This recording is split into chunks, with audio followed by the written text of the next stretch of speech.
रोहित मुनेठा का रुख करेंगे। रोहित, नंबर्स आपके सामने क्या कह रहे हैं? नंबर्स के जरिए एक बार हम समझना चाहेंगे कि 2024 यानी इस बार का लोकसभा चुनाव गुजरात से बीजेपी को कितना सपोर्ट मिलेगा? देखिए, मैं गुजरात की बात करूं तो प्रधानमंत्री नरेंद्र मोदी का होम स्टेट है गुजरात, और 2019 का जो आंकड़ा था वो 26 की 26 सीटें उसमें गुजरात में भारतीय जनता पार्टी ने जीती थी। मयंक, मैं अभी पलटा नहीं हूं, और क्या मुझे पलटने की जरूरत है या फिर पिछली बार वाली जो कहानी है वो इस बार दोहराने जा रही है? अभी मैं पलटा नहीं हूं, लेकिन मुझे लग रहा है डेटा आ गया है तो पलट लेता हूं। पलट गया, और वही एग्जैक्टली जो मैं सोच रहा था। 26 की 26 सीटें इस बार भी गुजरात में भारतीय जनता पार्टी को ही जाती हुई दिख रही इस ओपिनियन पोल के मुताबिक। 2019 में भी एग्जैक्टली यही हुआ था। 26 की 26 सीटें भारतीय जनता पार्टी ने जीती थी लोकसभा की, पिछली बार भी 2019 में, और 2024 में भी किसी तरह का कोई फेरबदल नहीं। इतना लंबा अरसा हो गया है गुजरात में भारतीय जनता पार्टी की सरकार को। पहले नरेंद्र मोदी एक लंबे टर्म तक चीफ मिनिस्टर रहे, फिर वो सेंटर में आ गए, प्रधानमंत्री बने, हैंड ओवर किया स्टेट को उन्होंने, लेकिन उसके बावजूद भी किसी तरह की कोई एंटी इनकम्बेंसी टाइप चीज आपको नहीं दिखी जो आपने 26 की 26 सीटें दे दी?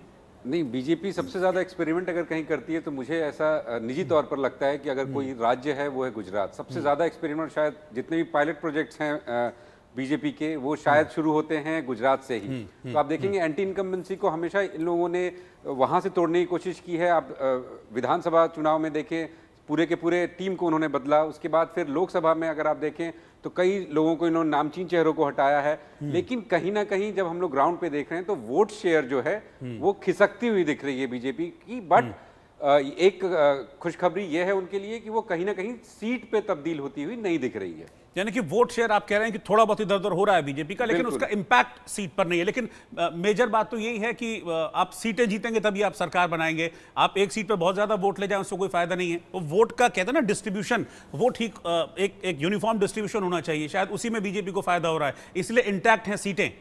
सीट इंटैक्ट है, बट वोट शेयर वो रेत है जो हम लोग हाथ में रख के मुट्ठी भींचते हैं, वो धीरे धीरे खिसकता जाता है। थोड़े दिन बाद पता चलता है कि वो निकल चुका है। तो वही कहीं ना कहीं हम लोग को ग्राउंड पे दिख रहा है। बीजेपी को वोट शेयर यहाँ पे कम हो रहा है, लेकिन सीट पे कोई तब्दीली नहीं आ रही है। क्लीन स्वीप इस बार भी वहां पे दिख रही है। ठीक है, जतिन रावल इस वक्त हैं गुजरात से मेरे साथ जुड़े, हमारे संवाददाता। मैं जतिन के पास चल रहा हूं। जतिन, इस बार भी कोई चेंज नहीं है।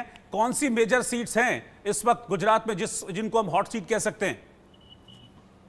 देखिए, अगर गुजरात की अगर बात करें तो इस बार गुजरात में अगर बात करें तो सबसे जो हॉट सीट है वो गांधीनगर की है, क्योंकि गांधीनगर के जो हॉट ये सीट है वहां पर केंद्रीय गृह मंत्री अमित शाह जो है वो वहां पर उम्मीदवार के तौर पर वहां पर है, और पिछली बार भी वो वहीं से लड़े थे, और इस बार भी वो यहीं से उनको उम्मीदवार के तौर पर खड़ा किया गया है। अगर उनका इस बार का अगर टारगेट है लगभग तकरीबन 10 लाख के ज्यादा लीड से वो जीतने का टारगेट। उससे बाद अगर बात करें हटके तो नवसारी की सीट है जो पिछली बार देश में सबसे ज्यादा लीड के साथ जीती थी। जो यहाँ के भारतीय जनता पार्टी के सांसद है, प्रदेश प्रमुख है और सांसद भी जो है CR पाटिल, उनके द्वारा वो फिर से एक बार जो नवसारी में है वही उनको सीट जो है उम्मीदवार के तौर पर उनको खड़ा किया है। इस बार अगर गुजरात में कुछ राजनीति में अगर कुछ चेंज देखा गया है कि इस बार बीजेपी के अंदर, हालांकि ओपिनियन पोल अगर देखने जाए तो 26 की 26 सीटें गुजरात के खाते में जाती हुई दिखाई दे रही है। हालांकि एक तरफ कांग्रेस और हिमांशु भट्ट जी भी हमारे साथ बने हुए हैं। हिमांशु जी,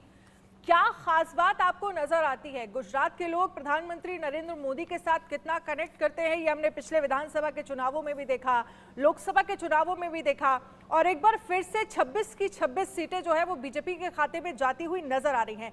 क्या बड़ी वजह, क्या बड़े फैक्टर ऐसे हैं जो बीजेपी के फेवर में गुजरात में काम करते हैं? सबसे बड़ा फैक्टर तो नरेंद्र भाई मोदी का खुद का है।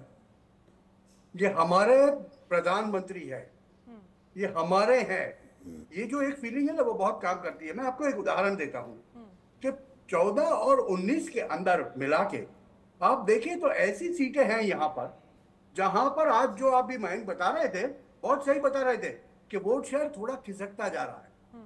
कोई समाज है जिनकी नाराजगी है, मगर वो नाराजगी कहां तक सीमित रहती है? वो जाके वोट नहीं करते, वो जाके कांग्रेस को वोट नहीं डालते। देखिए, वहां वो डिफरेंस हो जाता है। अगर कोई नाराज है तो नाराजगी में जाके दूसरी पार्टी को वोट डाले, वो बात एक हो जाती है, और नाराजगी में इंसान घर बैठ जाए वो बात अलग हो जाती है।